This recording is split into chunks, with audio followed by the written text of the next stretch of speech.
Мені велика честь представити нашого наступного гостя, людину, котру ми всі знаємо добре, шануємо, поважаємо, людину, котру я добре знаю і дуже поважаю. Так що мені велика честь мати нагоду її представити. It's a great honor to be able to introduce our next guest at the Ukrainian Congress Triennial.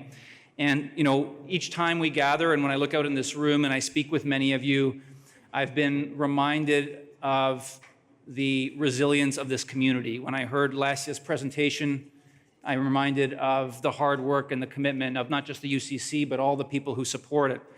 And I share that with you now because, to me, our next guest embodies that resolve and commitment, not just to the community, but to Canada and to Ukraine. Chrystia Freeland is the Member of Parliament for University Rosedale and Canada's Special Representative for the Reconstruction of Ukraine. Long before she entered politics, she was on the ground as a journalist, covering Ukraine's first steps towards independence, helping to tell the world about a people reclaiming their freedom and their future. In government, she has carried that same passion in her work. As Minister of Foreign Affairs, she led Canada's efforts to stand up to authoritarian regimes and to strengthen NATO's presence in Eastern Europe. As Deputy Prime Minister and Minister of Finance, she helped steer through the pandemic and positioned our country as one of the strongest global allies supporting Ukraine after Russia's full-scale invasion. And now, as Canada's Special Representative for the Reconstruction of Ukraine, Chrystia is helping in the next crucial phase, ensuring that as Ukraine defends itself, it also builds for the future.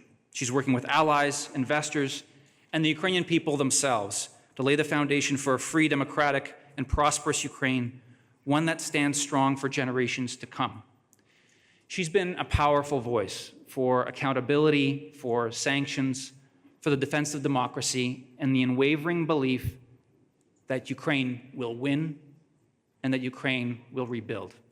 Please join me in welcoming a proud Ukrainian Canadian, my friend, and someone we all respect very much, the Honourable Chrystia Freeland.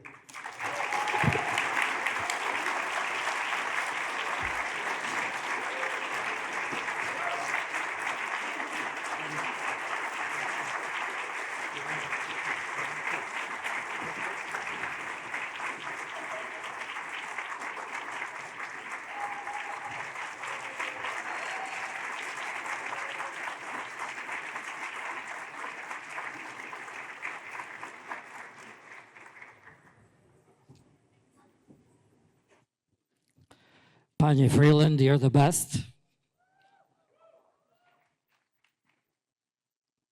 Ladies and gentlemen, вітаємо всіх делегатів з цілої Канади послухати паню Chrystia Freeland. I think we all agree that there's not a better person for the job that Pani Freeland is in working at right now. So, round of applause, no, для Pani Freeland.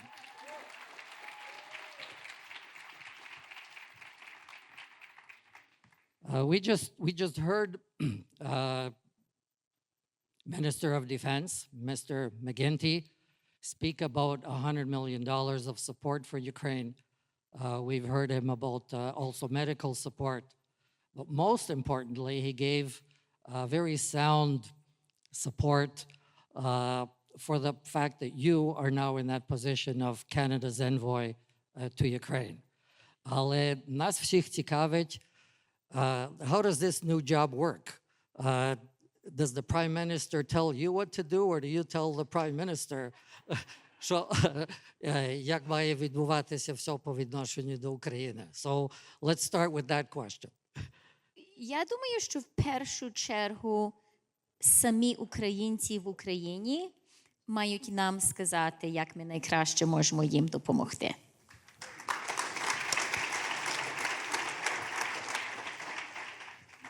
І може, дайте мені нагоду, я просто хочу, по-перше, дуже подякувати всім представникам України, що тут. Дякуємо вам, пане после, за вашу роботу і вашій команді. І я хочу дуже подякувати всім представникам нашої української канадської громади. Я тут бачу, мені Леся сказала, що 350 делегатів. Надзвичайно багато людей. І я бачу в цьому залі активістів нашої громади. Я бачу вчителів. Я бачу наше духовенство. Я бачу людей, що кожного дня працюють для України і для української громади в Канаді. Це неймовірно, що ви всі робите. Це дуже важлива громадська робота. Часом можна втомитися від неї. Особливо, я думаю, тепер, коли вже понад 3 роки війни. Але я хочу вам сказати, що сила Канади допомогти Україні залежить від вас. І дякую за цю роботу сьогодні. Але так само я хочу подякувати нашим предкам, які вже понад 100 років, майже 150 років будують міцні українські канадські корені.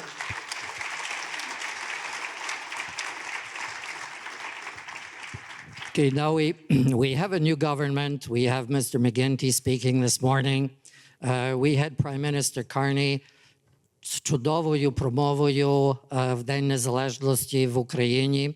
Mr. McGuinty was there with him. Пані Леся Хічей, президент Конгресу українців Канади, була там також присутня і з прем'єром говорили. Do you think that Canada, even with the announcements made today by Mr. McGuinty, is doing enough? How do you see your role in addition to defense issues in relation to Ukraine? And you mentioned that it depends on all of us here in Canada. How can that happen? And where is it that we should be pushing? What is it that we should be pushing for to make that happen? Okay, дуже дякую, Юрію. I will be traveling to Ukraine on an official visit before the end of the year on the invitation of the government of the Prime Minister. And my objective there is going to be to hear from the government of Ukraine, from Ukrainians themselves, how best I can support them. And for me, that is my North Star.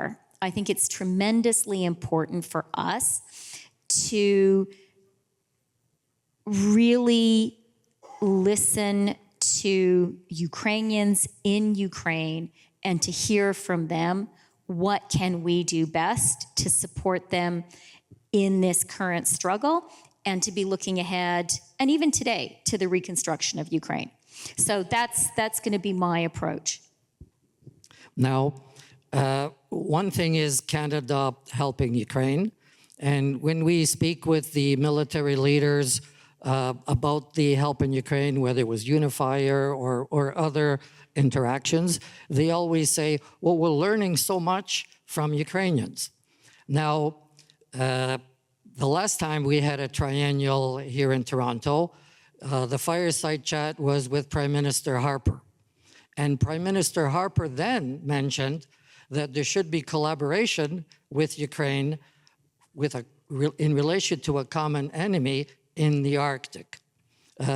Last few days, our Minister of External Affairs mentioned that we need to expand our defense concept or thinking in relation to the Arctic.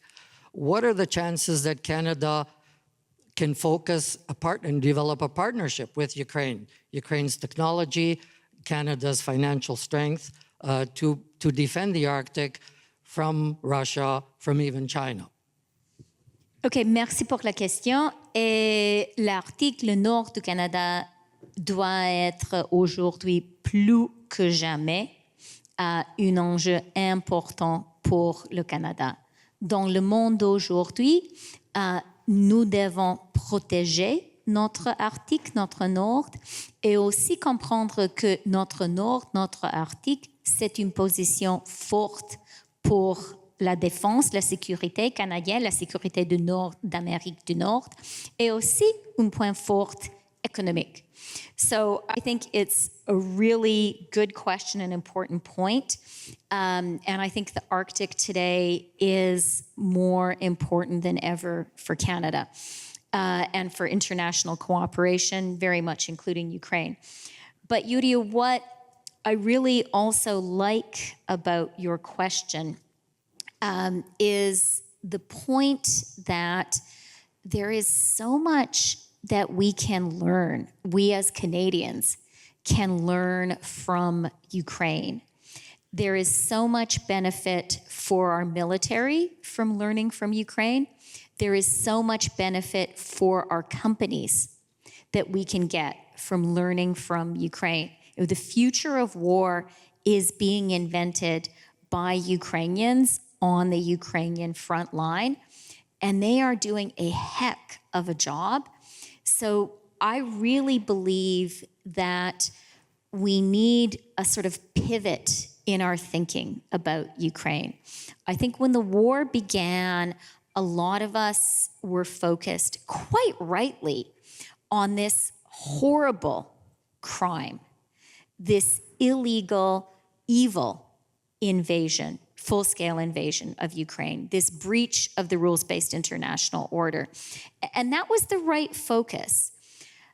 But I think today we need to add to that, to pivot to the reality that, yes, Ukraine is being attacked. Yes, that is evil. Yes, that is wrong. But Ukraine is responding incredibly to this attack. Ukraine is showing unbelievable, remarkable strength in by itself standing up to this full-scale invasion. And I think it's really important, even as we talk about the horrors that are being inflicted on Ukraine, that we also talk about the strength Ukraine is showing, including in innovation. I think it's really important for us, both because there's benefit for Canada in recognizing the remarkable defense tech innovation that is happening in Ukraine, and also because I think it's important for us to start, for us in Canada, and also the Western Alliance, to start recognizing Ukraine not only as a victim, but as a strong ally and partner, and to recognize that we can truly benefit from that partnership with Ukraine. Supporting Ukraine is not only charity or philanthropy. Supporting Ukraine is very much in Canada's national interest, in Canada's economic interest, and in the interest of the whole Western Alliance. And I think we need to start as a community, as a Ukrainian-Canadian community, recognizing Ukraine's strengths and helping others to understand those as well.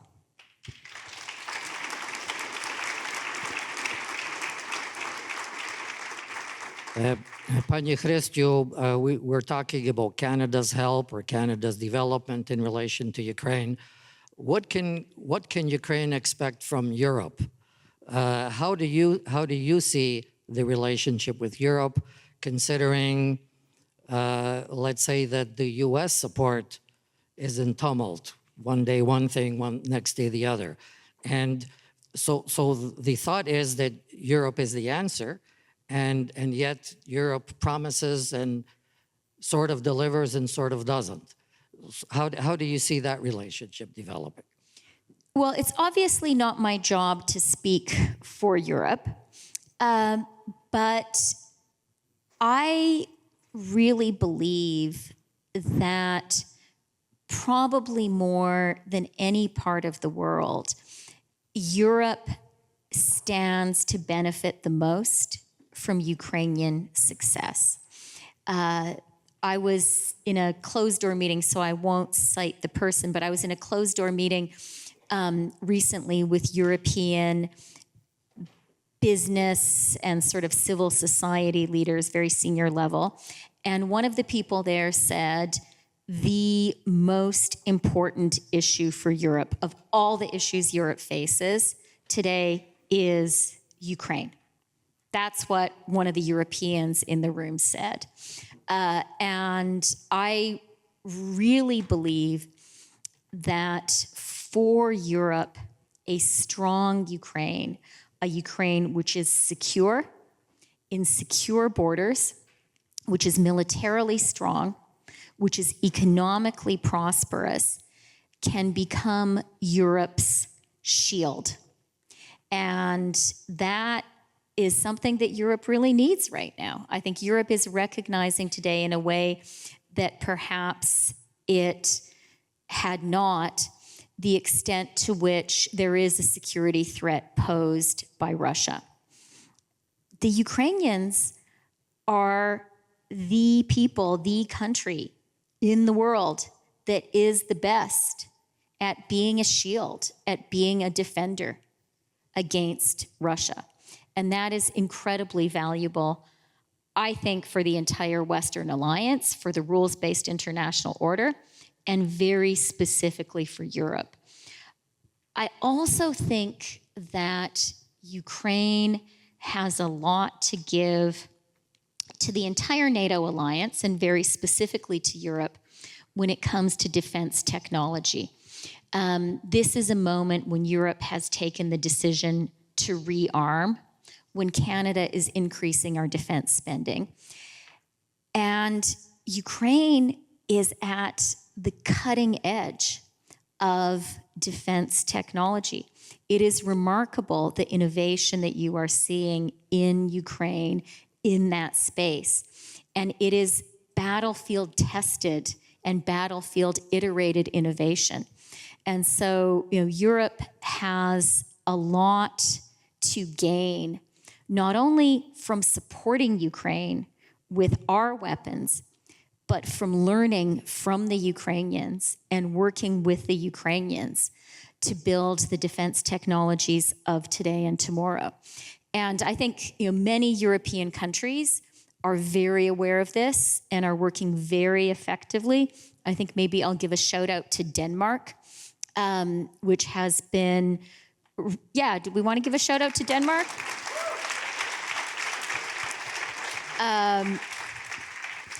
Which was very quick to understand this and is involved in very close partnerships on defense technology with Ukraine. I think that's going to be a very important path in the future. And for me, it's part of what I think needs to be increasingly the narrative of Ukraine. That Ukraine is strong, that supporting Ukraine, that working with Ukraine is something that benefits Ukraine's partners. And that's the truth. And we simply, all of us, need to start talking about that more.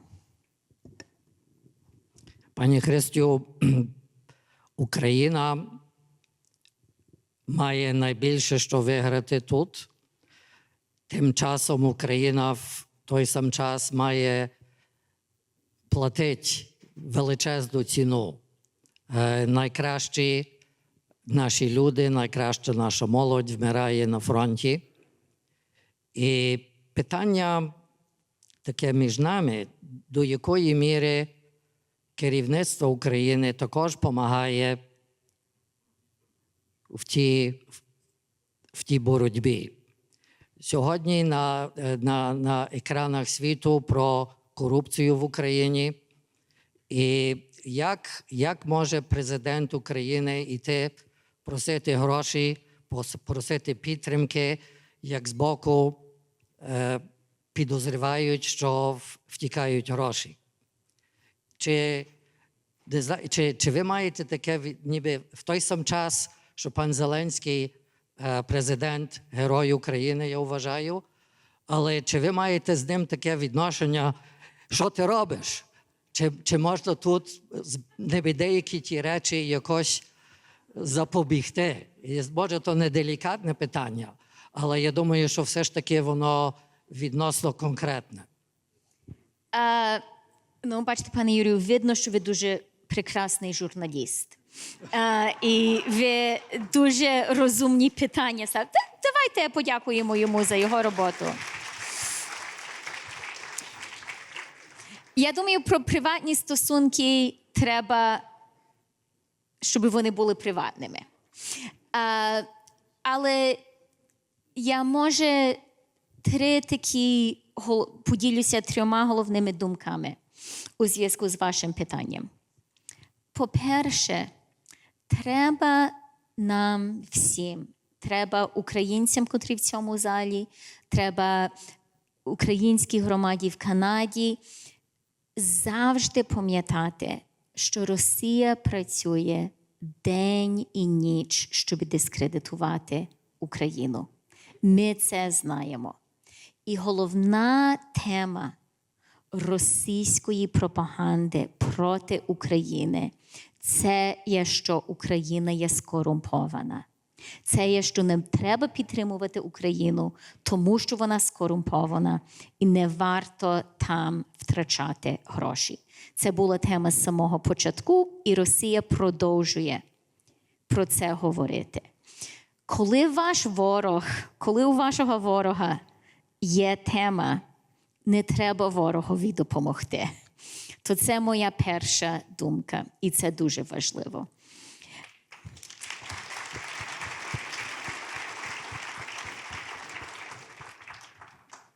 Друга моя думка – це є, що величезна сила України сьогодні – це самі українці. І я мушу сказати, ми тут в Канаді, канадійці українського походження, ми любимо Україну, ми дбаємо про Україну, але ми не в Україні. І я мушу сказати, як я шаную українських людей. Україна зараз є демократичною країною. Україна зараз стоїть так міцно проти Росії через одну причину, що самі українці вирішили. Ми будемо вільними, суверенними людьми на нашій землі. Крапка.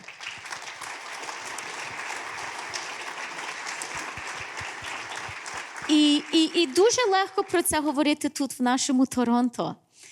Дуже легко співати наші пісні. Але українці в Україні вирішили своїм життям стояти за це. І я впевнена, що українці в Україні розуміють, за що вони воюють. Вони воюють за демократичну країну з прозорим урядом, без корупції. І у мене є надзвичайна довіра в українських людей, що вони будуть воювати стільки у своїй країні, що вони на кордонах воюють, щоб Україна була сильною, прозорою, ефективною, демократичною країною. Це гарантія. Це гарантія України. І ми маємо всі підтримувати українців, українських людей у цій роботі.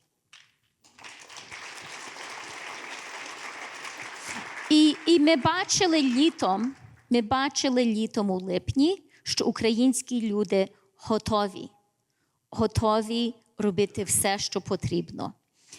Третє, що я хочу сказати, це є одне слово про ветеранів. Ми тут в Канаді і в Північній Америці взагалі говоримо про the greatest generation. Те покоління ветеранів, що вернулося від Другої світової війни. І це справді надзвичайне покоління наше канадське. вони збудували Канаду. І вони збудували Канаду частинно тому, що вони знали, вони платили. Може, своєю кров'ю, може, кров'ю своїх братів за ту канадську демократію. І вони тому так мужно, так віддано збудували нашу післявоєнну країну, економіку, добробут. Я переконана, що це українське покоління, це покоління цвіт нації, тих людей, що вирішили бути готовими віддати все за свою країну. Це покоління і ці люди надзвичайно важливими сьогодні на фронті, і вони є сьогодні і будуть у майбутньому надзвичайно важливими у відбудові України. Тому що для них такі слова, як свобода, як воля, як відповідальність, це не лише слова. Це за що вони були готові платити своїм життям. І у мене велика надія для України в Україні, про те, що Україна може дати Європі, про те, що Україна може дати світовій демократії. І одна з причин, що в мене є та надія, це є, що я вірю у потенціал, що це покоління ветеранів має і матиме у майбутньому України. Ladies and gentlemen, let's hear it for Pani Chrystia Freeland, the best person for the job.